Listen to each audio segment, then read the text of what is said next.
Yeah, winning's not everything. I mean, it's enjoying the game. Enjoying the game is more important than just winning. Well, that makes sense. Since 1973-ish, we've been telling kids competitiveness is not the most important thing in the world. And by God, the real focus should be on enjoying the process, not just trying to win all the time. There's a big group of people that's been telling people school. Who needs school? I mean, you have the internet. If you want to know something, just Google it. So education's been sliding because people are like, school, pool, what do you need it for? I mean, my God, school's not the factor that determines if you're successful or not.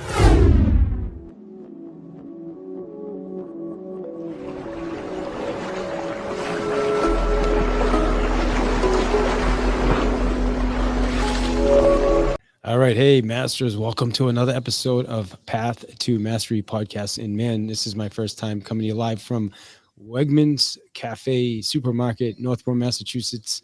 And man, you do what you got to do to make this show happen. And today we got Mr. Jairek Robbins on the show. Jairek, what's up, brother? How you doing, man? I'm doing awesome, man. It's good to see you again, bro. I'm excited. I have 1,000 followers on Clubhouse. I didn't even know what was going on over there. So, you haven't even logged in and you got 1,000 followers. I mean, God, that's pretty solid, bro.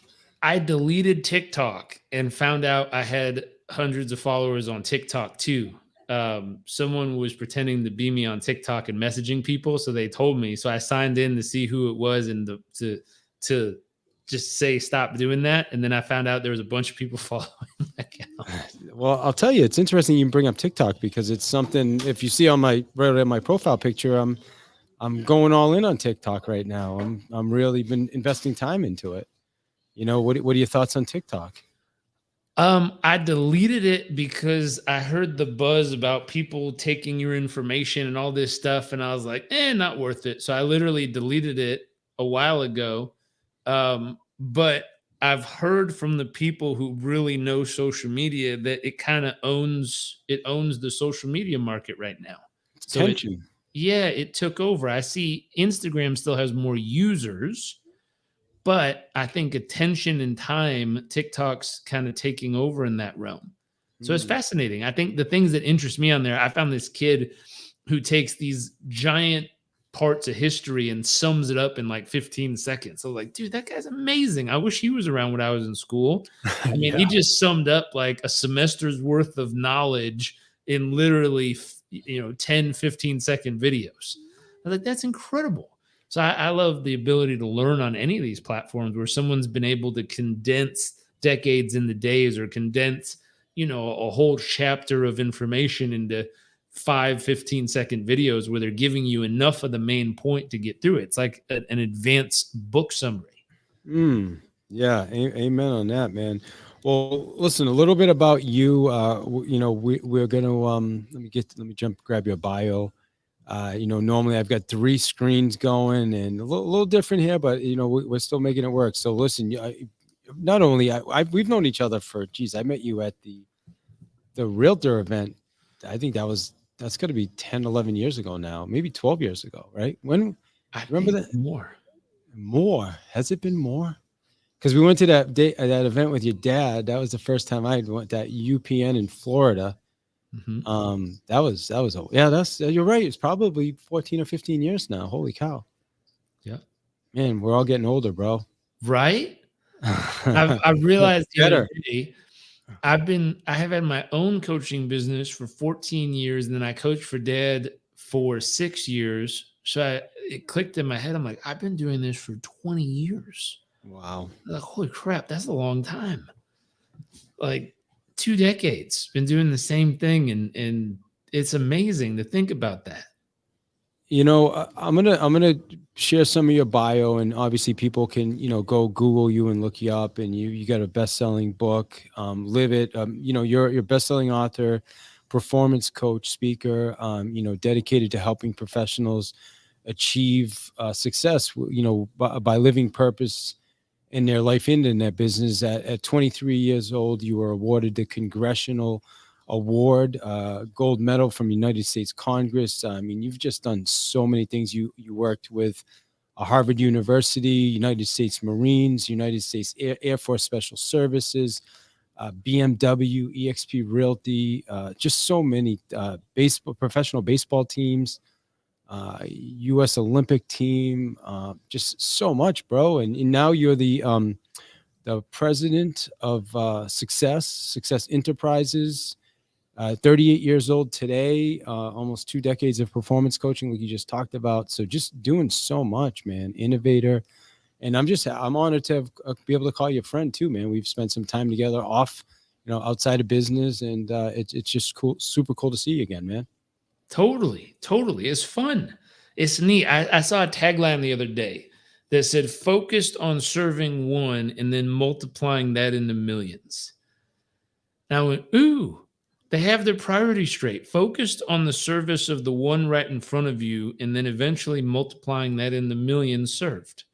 And I really like the way that came together. And I think that's something where when I think back over 20 years of doing this, it's that concept of falling in love of the service of one in front of you and then allowing that to multiply into all the people that, a person inspires another person, inspires another person, inspires another person. And looking back, I always had the focus of just saying, how do we create a message? How do we create a thought or idea that reaches the person, singular person that needs it most at the moment they need it with the message they need? Like, how do we create content that does that?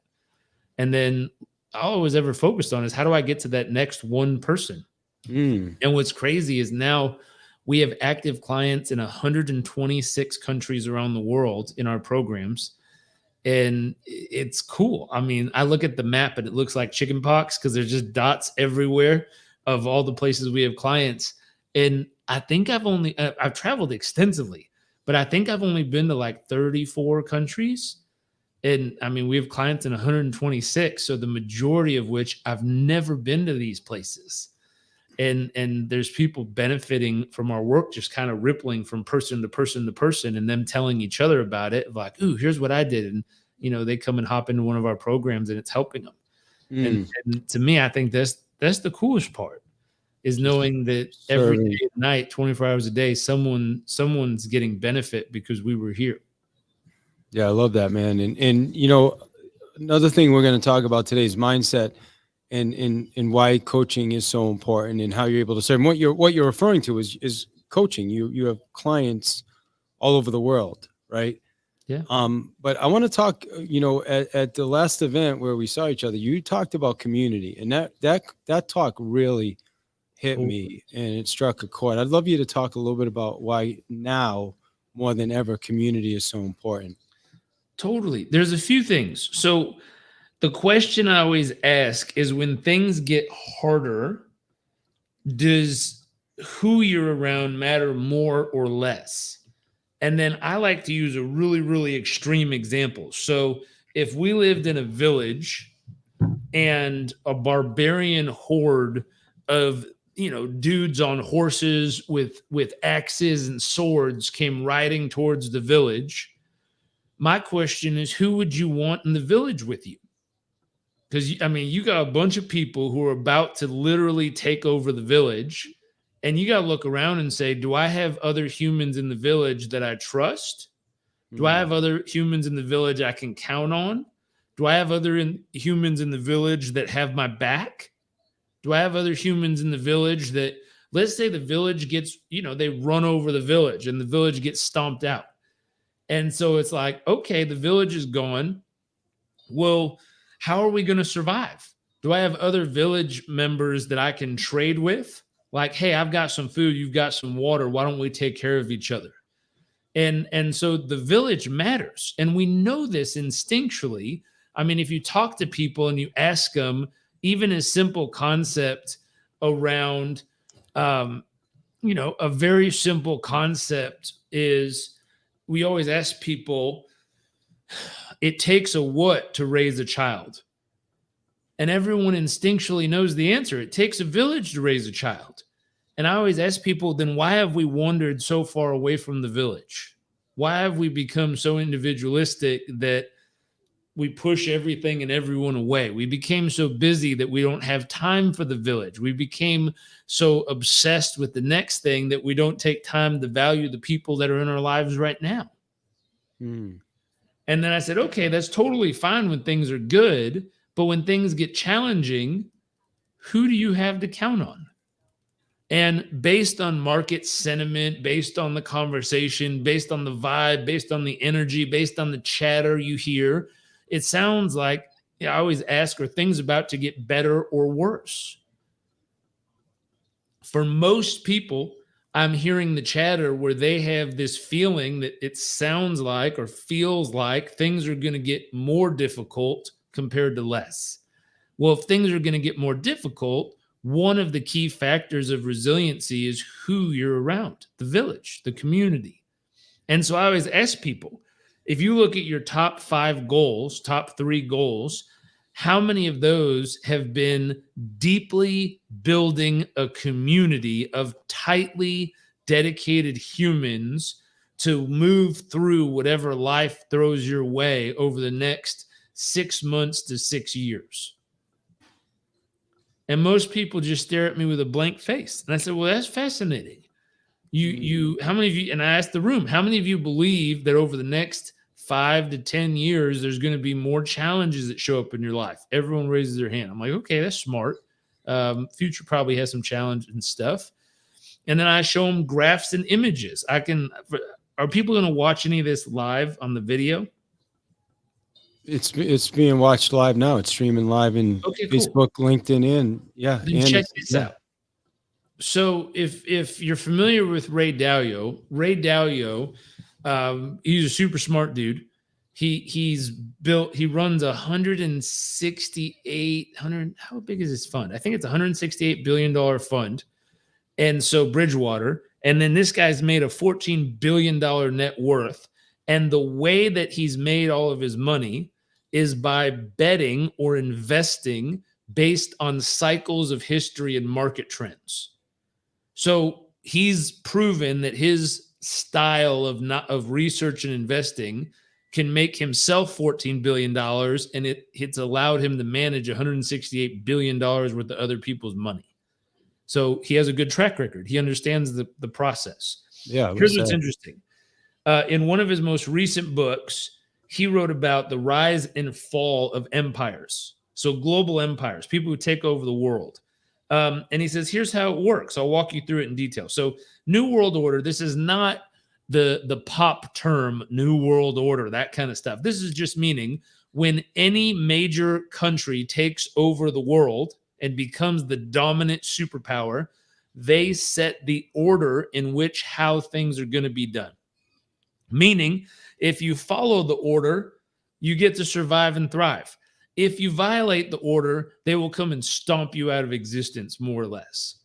Right now, at this moment in history, the United States is kind of the global supernaut or juggernaut. They're the big one, who they've set the order of how things are going to be in the world for right now. Once that happens, in the immediate future, you see the blue line shooting straight up. There's peace, prosperity, and productive debt growth. After that, you see a big debt bubble and a big wealth gap that starts to emerge. And then you see this tipping point right here where all of a sudden it starts to come back down. Their power starts to come down instead of up. Oh, sorry, I moved the thing and my screen went blank. 1 second. Let me get Sorry, it back. man. We can still see you. There we go. And so it comes down. And then all of a sudden there's a debt burst, an economic downturn. Next up is printing money and credit, which that sounds familiar. I mean, the United States just printed trillions of dollars of money and credit out of thin air, just decided to create it. So we're right here as a country. And if you look at what comes next, this is where I hope he's wrong. It's kind of scary. Yeah. Really scary. Yeah. It's like, oh, crap. I hope Ray is wrong. The problem is Ray's been right to the tune of $14 billion. It doesn't mean he's right all the time. It just means he has a track record of being right based on historical models of what he chooses to invest hundreds of millions, if not billions of dollars of money into to multiply such money. And this is the most common rise and fall of empires he sees. So I looked at that. And then after revolutions, so revolutions are internal fighting when the country fights itself. When it becomes weak enough because it's fought itself, then wars happen when an external country comes in and tries to take over because they think it's weak enough that we can take it. So it shows up and tries to fight. After a war, there's debt and political restructuring. You can think of World War II. Once Germany was defeated, they restructured the debt that Germany now owed the world. They restructured the political structure. They reorganized how things would be. And that was when, Europe and the US decided, here's how the world's going to be. And if you don't like it, we're going to stomp you out of existence, which started the curve over again. So if you take that into mind, that's how they rise and fall. Now watch this. Now I took that and I said, okay, let's look. And this is Ray's model. He said, let's look at the last 500 years of history. So this is 500 years of empires rising and falling. And I went, oh my goodness, look at this. And so way up here at the top, this right here, this red line, this is China. This is China as the global superpower. They were the most powerful country in the 8 forms of power. They were the most powerful country on earth at this period of time in history. And this is somewhere around 1500 to, let's say, 1625, somewhere in there. They were the most powerful country on earth. These are wars. The big gray spots in the background are wars. Right here, you see the Dutch take over. The orange line is the Dutch. So all of a sudden, the Dutch took over. They created the stock market. They created all kinds of great stuff when they were in charge of the world. Here, the black line, this is the United Kingdom. So this is when the UK took over the world and, the sun will never set on the British Empire type thing. They took over the world. You see the rise and fall of them. Here's when the United States took over. So that was right when the US took over. And then right here, this is interesting. Remember the rise and fall of that first chart? Well, here's the rise of power. And since 1973, the United States has been on the downward curve of power in 8 forms of global power. And so when you look at it, you go, ooh. Now, what's really interesting, do you see which line is shooting straight up? It's too small on my screen, man.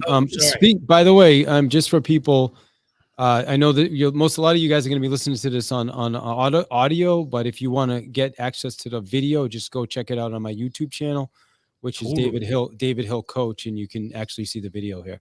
Totally. So the red line, which is China, has been shooting straight up since roughly 1973. So since 1973, the United States, 8 forms of power has been dropping right here on this line, and China has been shooting up like a hockey stick for those listening. And so when we look at that, people say, well, what are the 8 forms of power? So let's look at those real quick. Let me see if I can find, oh my goodness, apologies for having to comb through everything else. There it is. So these are the 8 forms of power. And so I'll read them out. There's education, competitiveness, financial center, trade, military, output, innovation and technology, and reserve status. These are the 8 factors or the 8 forms of power that cause an entity or a country to rise and fall on those previous charts. And so we look at those and go, oh, wow. So in 1973 would be the equivalent right here in the middle. We look at that and go, okay, what are the first forms of power that fall that cause an empire to start to lose its traction? So if we were to zoom in, it's the blue line, the green line, and the white line. Oh, I'm sorry, blue, white, and red. And so the blue line is education starts to fall. The green line is competitiveness starts to fall. And the red line is innovation and technology starts to slide. And so since 1973, the United States education system, the United States competitiveness, and the United States innovation and tech had started sliding in comparison to China has been on a hockey stick straight up. So I look back and think of, well, what did we start telling each other? What did we start saying somewhere around 1973, 1980s, 1990s, early 2000s? You know, before that, I think there was a theory that winning was everything. And I don't know if I asked you now, what do we tell our kids? Yeah, winning's not everything. I mean, it's enjoying the game. Enjoying the game is more important than just winning. Well, that makes sense. Since 1973-ish, we've been telling kids competitiveness is not the most important thing in the world. And by God, the real focus should be on enjoying the process, not just trying to win all the time. Mm. There's a big group of people that's been telling people school. Who needs school? I mean, you have the internet. If you want to know something, just Google it. So education's been sliding because people are like, school pool, what do you need it for? I mean, my God, school's not the factor that determines if you're successful or not. And I don't know enough about innovation and technology to understand why that's sliding. But I'll tell you this, my wife used to live in Korea, and she said, if we think we have advanced tech here, like cell phones and stuff, man, we're at least 5 to 7 years behind on most of the cool technology that they've been using for years. I remember when like Apple Pay and this kind of, Venmo started showing up here. Dude, we went to China to go see the pandas. I have a thing where every year I look at my wife's bucket list and I say, I want to turn one of her major life dreams into reality. So one year, I know she loves panda bears. So I literally bought us a ticket. We flew to Chengdu, China, and we went to the panda sanctuary, and she got to snuggle a panda bear. And Wow. so it was just a life dream she had, and I wanted to make it come true. And while we were there, I remember we stopped by this, it was on the side of this lady's house. There was like a little garage that opened up, and she was cooking lunch, and we stopped to grab lunch there. It was like some ramen noodles, super delicious. And while we were there, I had money that I bought from the hotel that I could use to pay for stuff, and I tried to pay her, and she was like, no. And I was like, you don't want cash? Like, come on, it's cash. She was like, no. She wouldn't take it. And I went and got the driver from the car who spoke English, and I was like, she won't take the money. How do I pay for lunch? And he's like, you don't have WeChat? I was like, what's WeChat? And it's kind of our version of like Messenger. Venmo, right? Not even that. It's a communication platform. So it's our version of like WhatsApp. All right. So it's basically WhatsApp, but it's called WeChat in China. And how they pay each other is through WeChat. So imagine me paying you through WhatsApp. That makes sense. Well, I think that's what WhatsApp's moving in that direction anyway. I'm pretty confident. Yeah. And remember, they've been doing this in China for years. Yeah. So it's like, oh crap, we're catching up finally. But you walk in with your WeChat and you just scan the QR code on the wall, and then you type in the amount and hit send, and it sends an instant message from my phone to her phone with the amount of money, and then instantly her account is credited with the money. And the lady wouldn't take the cash. Yeah. Well, I mean, listen, I think we're all clear. I want to get to the, what's the good news here, but I can hear you saying thank you for the motivational speech. Yeah, man. But I want to make sure also we have Dr. Finance in the house, who's in the finance space. He has a book on it. So I'd love to hear his thoughts on what you said. Yeah. We also have Mr. Mike Wiseman, a great friend of mine, also a coach, trainer in the space as well. I want to make sure they get an opportunity to ask you a question. I know you have a hard stop. I know you need to be somewhere at 4. I'm not sure when you have a hard stop. You let me know that. But tell us, what is, you said Ray Dalio is right. He's $14 billion, whatever, however you said it. What has to happen for him to be wrong? Or we're planning war, revolution? We have to go through this cycle? Or is now he has a max 30% probability of happening. That's where he's at right now. 2030. I Okay. think that's last time I looked at the scale of like how likely is it to happen right now. It's somewhere around 30%, which is really high, Right. higher than he's comfortable with. So it's up there, it's bubbling, but it's not like But is 90%. there a way to fix what's happening without that is really the question, I guess, right? Kind of. I mean, deleveraging to get to adjust the finances of the country. There's other things that need to happen. But what to do? So for people listening, you kind of stirred up like, great, you just showed me a horror movie in motion. Like, what do I do with it? It looks scary as hell. Am I just supposed to hunker down and buy? My grandpa did this for Y2K. He brought 150 pounds of beans and rice. And luckily for Y2K, nothing really happened. He just had, 10 years of beans and rice for us whenever we came to visit. Good good for And so him. is that the answer? I'm like, I don't think that's the answer. You still got to live life. Like you got to get out there and do stuff. But in looking at that, I use that to say there's kind of a couple things that are really, really important. Number one is community. Are you building close, tight-knit community? In Harvard University, their research shows who you spend time with consistently determines how happy you are, how long you live, and how much you make. So are you spending time with people who are causing you to be happier? Are you spending time with people who cause you to be healthier? Are you spending time with people who cause you to live longer and to make more money and have a better life? Number two, Duke University said 40 to 60% of what we do every day is nothing more than an unconscious habit, a Mm, routine, something we're just rhythmically doing without conscious thought. If you look at the brain activity, I'll draw this one for those of you watching.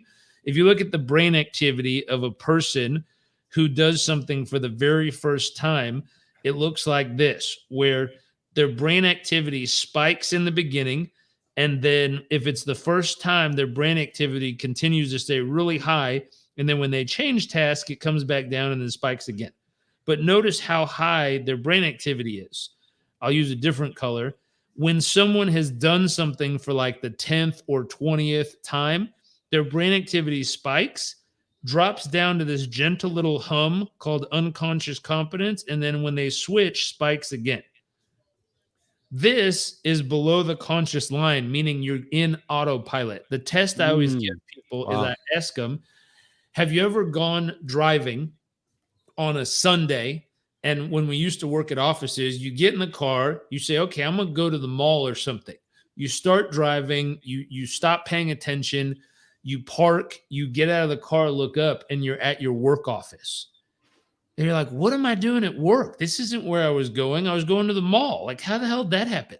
What happened was your Thought I was just getting brain, old, man. That's all. Geez, that happens. no, your brain was in autopilot. And so one question I have is, what have you put in your life into autopilot? Yeah. This is a big question. Some of you have put really healthy activities in the autopilot, activities that make your relationships more fulfilling and cause more love and joy and passion for you and the ones you care about.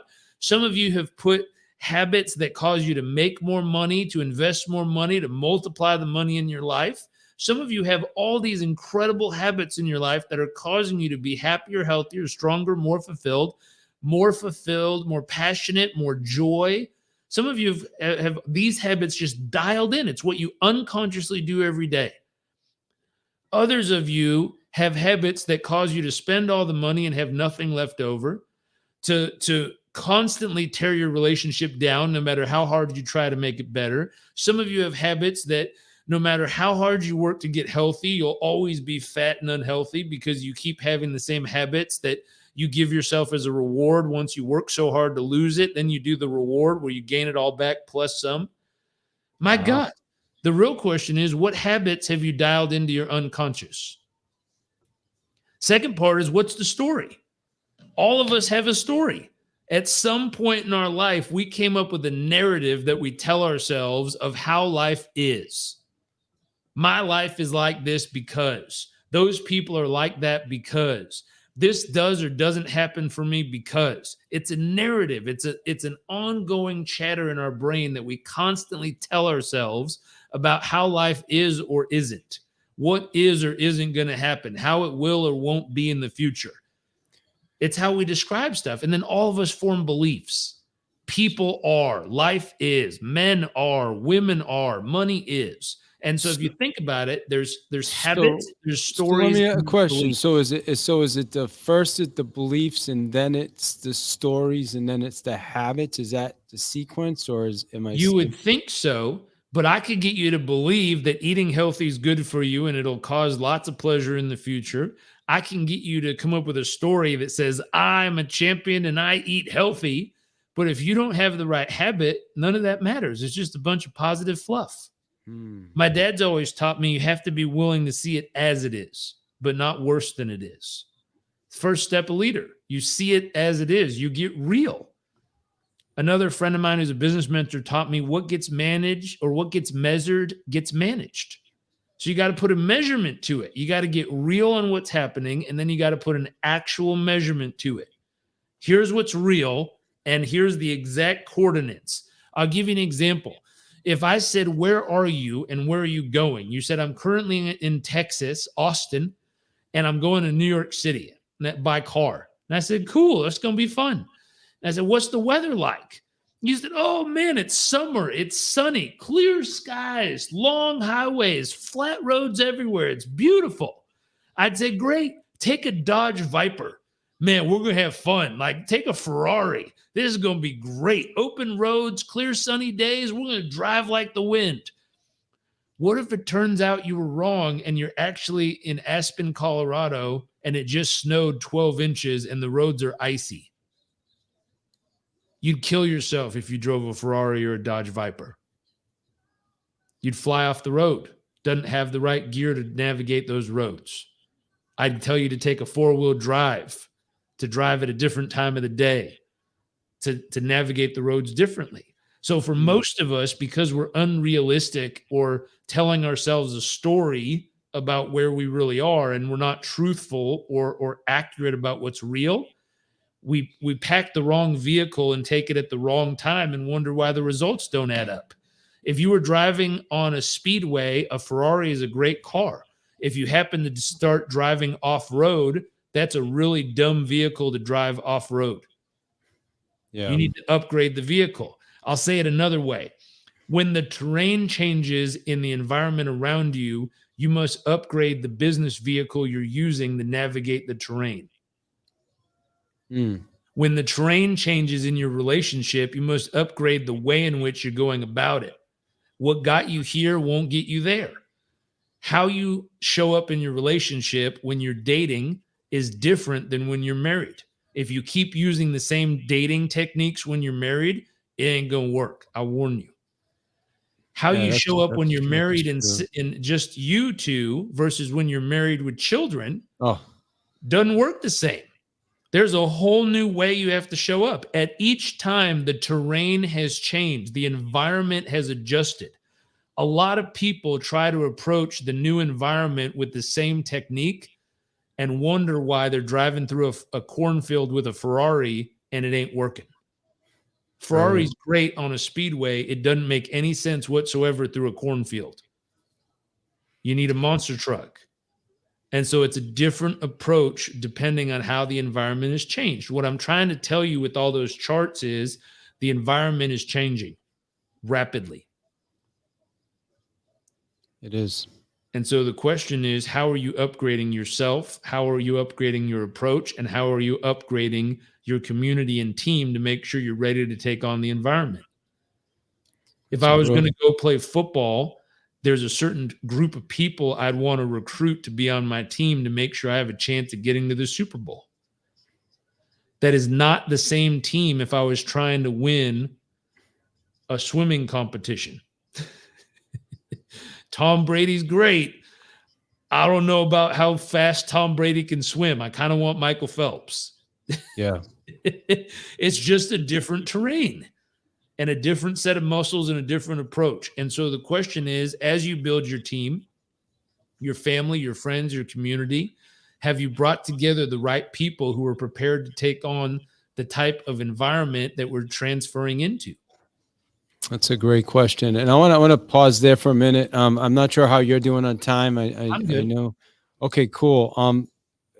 I think it's a great question for people to really ponder and think about. And I want people to be able to also connect. Like, what would be a good way for someone to either get more information about what you're up to, connect with you? And I also want to make sure I give Dr.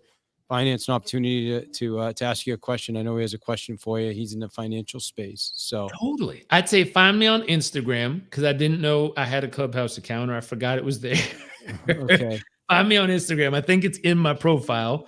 If for those of you who want to find out if your personality is built for times like this, there's two things I would tell you to do. One, go to success.com/disc and take a disc assessment because different personality types approach different obstacles differently. And so you got to know, are you approaching it with your strengths or your weaknesses? And if challenging things are showing up in your life, you want to be approaching them from your greatest strengths. David is a success coach on our team. I'm going to plug you if that's okay. I would say once you take the success.com/disc, bring it back and see if you can schedule a call with David where he can help walk through the details of it and see if he could help you via coaching to make sure you're prepared to take on what's going on in the future from your core strengths. The other place I'd tell you to go is you can go to my Instagram bio, and there's a link there that'll help you take a values quiz. A values quiz will help you understand what are your most important core values. It'll show you what level of consciousness you're operating from in your psychology. And from that quiz, we can then show you how to optimize the future to make sure that you get everything you want out of the next 3 months, 3 years, 6 years, 10 years. And so you do it based on your values. I was talking to a gentleman who's a former Navy SEAL. He said, how I taught my kids how to make quicker and more efficient decisions was by having clear core family values. When his kid does something, he goes, Dad, was that a good idea? He said, I don't know. Was it fun? Did you work hard? And was it healthy? That's it. And his kid instantly knows how to adjust what he needs to do to align with the family values. And so take that values quiz. You can ping me. I'll set you up with one of our success coaches or get you back to David, and he can walk through your values with you to make sure that you're aligned in how you invest your time and money and your resources versus what's most important to you. If you're out of alignment, life is hard, life is painful, life is frustrating. You always feel like you're in conflict. When you're in alignment with your values, you wake up every day and you hear people say stuff like, I've never worked a day in my life. I wake up and do what I love. I can't believe I get paid to do what I love. This is incredible. Yeah. And so we want to make sure, number one, you're operating from your strengths. That's success.com/disc. It's free. And then number two, that you're operating absolutely in alignment with your values, which go to my Instagram profile at Jairek Robbins, and then click the values profile and take that. Once you have those, circle back to David, and he'll help make sure you're completely operating from your strengths in complete alignment with what's most important to you. Ironically, I literally just ended a call with Eli before I jumped on with you. Eli's my coach, and that's what we were talking about, values in my business and in my marriage, and it's interesting. All right, I'm gonna toss it though. I want to see Dr. Finance. You have a question for Jairek? Jairek, meet Dr. Finance. He runs a room every Friday night where he's interviewing a lot of really, really successful people here on the Clubhouse. Thank you so much, David. I appreciate it. First of all, David, thank you for the invite to this incredible room, this incredible opportunity. David, you're doing amazing things. We had a really cool night that one night, especially when Tim Story walked in for about 2 hours and we were just hanging out on stage. So incredible, Dave. And Jairek, pleasure and honor to meet you, sir. It's a great honor. It's a great honor to meet you.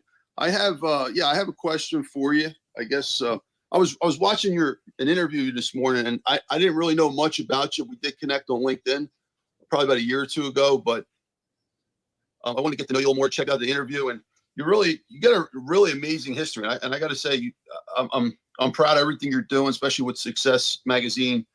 Question I have for you today is I had a meeting with my mentor, Sharon Lecter. She's the co-author of Rich Dad Poor Dad this morning for about an hour. And we were talking about, we got off topic today. We were just talking about success and, the way my life developed.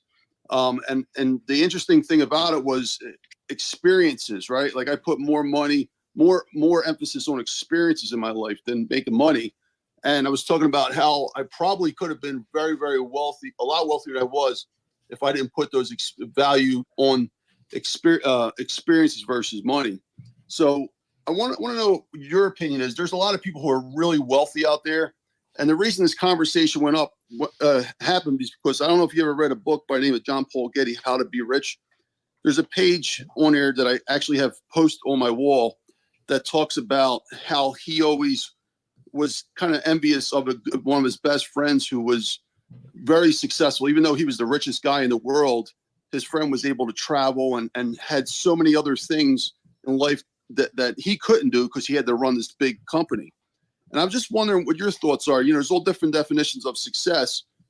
Is there, from your opinion, is having monetary success more important than maybe being successful in other life experiences like traveling and writing more books and reading more books, the way John Paul Getty was talking about, things he wished he did. He wished he went on an African safari. Here's the richest guy in the world wishing all this. Like, at the end of our road, is it better to have accumulated just great experiences, or to say, yeah, we were the richest person in the world? Like, what's your thoughts on that? Thank you, Jairek. Nice to meet you. Great question. Great question. And so often all these terms get jumbled up and are considered the same. Rich, you can have a rich life. You can have an abundant life. You can have a free life. Wealth, health is wealth. Love is wealth. Wealthy is everything you have once you take the money away. Like, there's all these ways to say it. I heard someone say someone who's so poor, all they have is money. They were missing out on all the joys of life. And I was like, ooh. And you hear it said all these different ways, but part of what makes it challenging is because they're jumbling all the words together, it's hard to differentiate which is which. And so I separate them.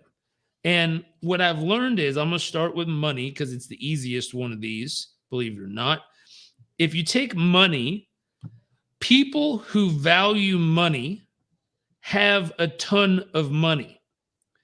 People who don't value money don't have a ton of money. And so no matter what you put up against the value tilt of money, and watch this. Let's put a car. Does Warren Buffett value money more or less than a car? Well, I don't know Warren perfectly, but he drives an old-ass Cadillac, which means he would rather keep the money than give it to someone else in return for a new car. So he values the money more than the car. Does Warren value the money more than a house? Like, Warren has enough money to be a total baller. Like, he could have a house in Sun Valley and a house in Miami Beach and a house in Europe and a house everywhere else. He could have houses everywhere. Dude lives in where? Omaha? He lives in Omaha in an old house that he's had forever. Dude has $80 billion. He can definitely afford a pimped out beach house somewhere. He doesn't have one because he values money more than the house. And so it's interesting. This finally clicked in my head. I remember at one point I said, I want to be able to make more money. What do I have to adjust in order to make real money, like big money? And I said, you know what? I looked at my list of values and nowhere on the list was money. And I went, uh-oh, light bulb moment. No wonder I don't have any. I don't value it. Wow. That's big right there. I'm going to pause and let that settle in. No wonder I don't have any. I don't value it. I look down my list: health, family, adventure, learning, growth, contribution, travel. Like, money didn't even make the top 10. Nowhere on the list was money. And I went, shit, light bulb moment. No wonder I don't value it. I'm willing to trade the money for any of these things instantly without thought or question because I value all of these things way more than money. And then I asked an important question. Where on my list would I have to value money in order to have an insane amount of it? And I started looking down the list. I said, is money more important than health? Pfft, no way. No way. Health is always most important. Is money more important than love? Not a chance. Is money more important than my family? Nope. Is money more important than learning? Nope. Is money more important than travel? No way. And I kept going. I'm like, well, shit, money's not going to be very high on my list, but I got to get it somewhere on the top 10. And I kept negotiating until I got it. I think it's like number 8 for me. And that took a lot of work to negotiate in my own brain to say, okay, I'm going to move it up at least to 8. Like it's got to be in the top 10 somewhere. And 2 things became interesting to me. Business was never in my top 10 values. And all of a sudden, business shot up and was number 7. And money, but more importantly than money, investing became number 8. Because investing isn't, I don't care about the money itself, but I like the ability to invest it in the things that create cash flow. I like financial freedom. I like to be able to write a check to any charity I choose at any moment in time. A friend of mine showed me something with money that changed my perception. I grew up in the nonprofit world. That was my first major job. And so in the nonprofit world, we have huge hearts and usually not a lot of money. We raise money from other kind and generous people to try to take care of the causes we believe in. He started in Bain Consulting. So he was really good at making a ton of money. And I always tease and say they don't have really big hearts. Luckily, my friend Adam does have a big heart and he cared. He took a sabbatical from his consulting job and he took, I think, $2 or $3 or something from his own wallet. And he went and started a nonprofit. That nonprofit has built over 500 schools around the world and educates tens of thousands of children every single month through these schools. How he did it was instead of having a nonprofit that's always begging for money, he took the for-profit brain he had from Bain Consulting, he overlapped it with a nonprofit heart, and in the middle, he came up with an organization called For Purpose. And for me, business is about being for purpose. For purpose means I'm going to make a mountain of money, just an insane amount of profit, and I'm going to choose to reinvest it over here in the people and projects that matter in the world. And so coming back to the values, I learned, number 1, I had to get money, investing, or cash flow onto my values list to give me the ability to make an insane amount of profit that I can invest in the people and projects that matter. My wife and I have built 2 schools. We've built houses for people. We feed over 20 kids a month over in Uganda at an orphanage. I mean, we've done tons of stuff. But the only way we can do that is if we valued money enough to have an insane amount of it so that we can freely and actively give it away as often as we want in whatever capacity we want. But we had to raise the value of money higher on our list because we didn't value it when we started. Second piece, so number 1, money. When we talk about wealth, I told you health is wealth. Love is wealth. Wealth is everything you have when you get rid of the money and you realize how abundant your life is in all the beauty and abundance, the relationships, the people, the magic moments, the traveling, the learning, the growing, the who you become in the process. All of that to me is wealth, way more than just money. Money isn't even included on my list of what makes someone wealthy in my eyes. But money had to, again, work its way up my list. Richness of life. My God, most people are so struggling in their heads that if they go sit outside, they don't see the richness of their life. One of my favorite questions, if you want to make your life more rich, is where is the magic in this moment? Or where's the miracle in this moment? Go sit outside on a bench and ask yourself repetitively the question, where's the miracle in this moment? And you'll see how rich, how vibrant, how alive your life becomes in that moment when you look around and realize everything's a miracle. A bird flying is a miracle. Your heart beating continuously without you having to tell it what to do is a miracle. The ability to see and hear and feel and touch. I mean, the richness of your life, the vibrancy of your life will be amplified instantly by asking yourself a question of where's the miracle in this moment, and then allowing your brain to hunt for it and find it. So I like that, but I personally differentiate the terms. And then for each of those words, wealth, rich, money, I separate them. I separate them. And you heard some of my values. So some of my values that are more important than money to me: health, love, being a father, family, traveling, learning, giving. All those things are more important than money to me. But for most people, what I've realized, especially people who struggle with the concept of money, money isn't even on their values list in their top 10. It's why they don't have any, because they don't value it. It's a big takeaway for me, man. Absolutely phenomenal today, as always. I think what I got to figure out how to do is get you for more time, dude, because you just go so deep with everything. And I feel like every time we've done an interview, I'm like, I want more. And yeah, I know you have a hard stop at 4. So we have an event coming up October 3rd and 4th. You're our keynote. And we're this is a real estate based event. I mean, we're talking about real estate, but we're really talking about everything, because it's really about shifting up as everything you've talked about today, as things are changing, as things are getting challenging for more people. Mindset is shifting. We're talking about shifting up, like shifting upwards. Like we're going to build, right? We're going to, totally. My wife and I have been buying multifamily like crazy right now. We see a huge opportunity in what's happening in the marketplace. So I think real estate's vital right this moment if you know how to play the game and you know how to approach the market. And I think there's massive opportunity. So I'm very excited for this event to be able to share. Yeah, very excited to have you as part of it. So I just want to let people know there's a link up top. You can join us. It's October 3rd and 4th. Also, Jairek did a lot of drawing and sharing his screen, which is phenomenal. So if you're listening here on Apple, then go check it out on YouTube. Make sure you check this out. You're going to want to see the visuals. And Jairek, I mean, I just want to say thank you, man. I know you have a hard stop at 4. Give us a final thought, man. Anything you like? What do you want to wrap with? What's your final thought you want to leave everybody with today? I would say so a project I'm working on, and you're part of it, Dave, is success coaching.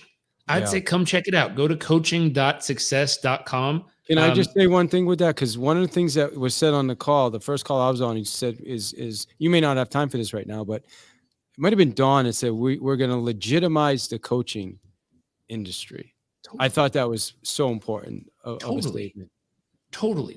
I've been telling people we have a tribe of about 140 trained coaches right now that are success coaches. Success, if it sounds familiar, it's a brand that's been around for 125 years, represented everyone between Og Mandino, Napoleon Hill, all the best, brightest, and greatest of personal development for literally over 125 years. It's been in press. I was brought in as president of it, and one of my major initiatives is bringing coaching up to help people grow their business, to help people have more passionate, fulfilling, and loving relationships and build community, and to help people become the happiest, healthiest, strongest, most fulfilled version of themselves. And so we've trained over 140 coaches who are absolute badasses at what they do. David is one of them. We're thrilled to have you on the team.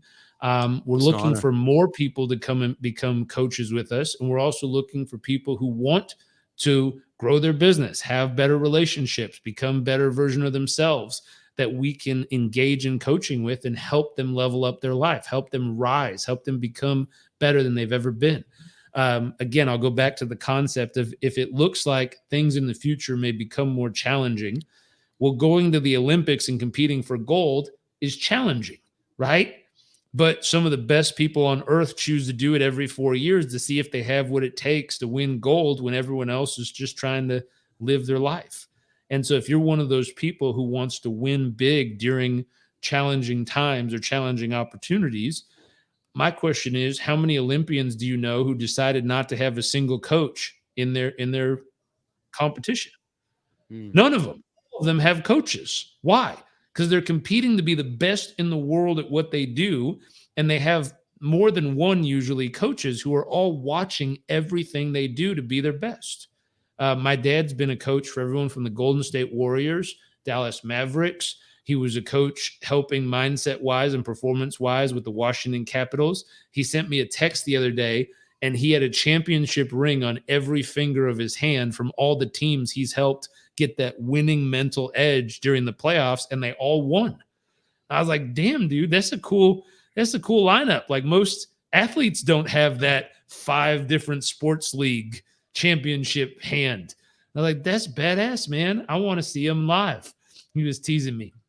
And so this concept, though, of all of them not only had their sports coach, if you're in real estate, you might have a real estate specific coach, but all of them then engaged a mindset coach, a health coach, a game and strategy coach. Like, they have multiple coaches working with them to dial them in to be the absolute best at the moment when it matters most. I'm a big proponent. I have 2 active coaches right now, and then a 3rd health coach who I work with quarterly to make sure I'm completely dialed in. And so I would tell people, go to coaching.success.com, either sign up to become a coach and help us reach more people, or sign up to get coaching so we can help you level up. Awesome. And an easy way to also, if somebody's interested in coaching, they can go to the disc, which is the disc is, obviously message me all day, right? I mean, yeah. But what's the disc again? Is success.com? Yeah. If you want to take a free disc, go to success.com/disc.